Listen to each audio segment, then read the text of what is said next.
New pharmacy dispensing fees are creating further issues for some Ontarians who say they're having to pay more money for their prescription medications, calling on the government for relief. In the last couple of weeks, our newsroom has been receiving many messages on this issue, including one from a woman who says she's concerned for vulnerable populations.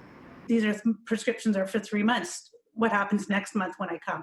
And they said that I would still have to pay the $11.99 dispensing fee each month, even though the prescriptions were for 3 months. And I really feel strongly that it should be $11.99 for all 3 months rather than a month at a time. Under the recently implemented 30-day dispensing rule, Krista Preston is paying triple the fee for the prescriptions needed by her nephew, who has been diagnosed with cancer. Her son and her parents are paying more too.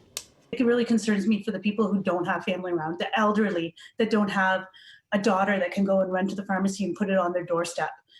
Those are the people that really concern me. Or what if somebody has cancer and they're alone? The province's 1-month limit on prescription medications was implemented as a necessary measure to address hoarding and safeguard Canada's drug supply. If we didn't do this, that scenario would have been much worse. And we have seen some drug shortages.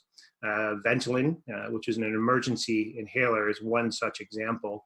But part of the challenge is the demand has spiked in other parts of the system. So within hospitals, long-term care, and for very good reason. Today, the Ontario Pharmacists Association is one of the groups calling on the government to provide prescription co-payment relief for seniors during COVID-19 until the 90-day cycle is once again implemented.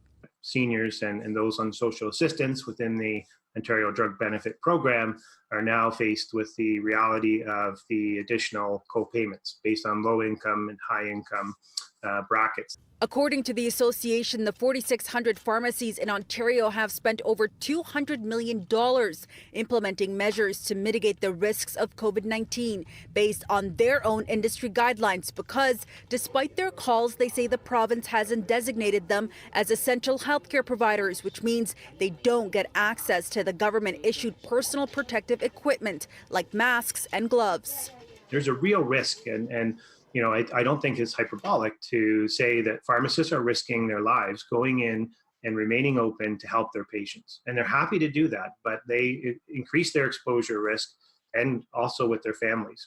On Monday, we reached out to Ontario's Ministry of Health and Long-Term Care, bringing forward concerns of dispensary fees and asking if the government had plans to address these issues. The spokesperson referred us back to a statement the government made last month, but the issue of government relief was not addressed in that response. For City News, I'm Faiza Amin.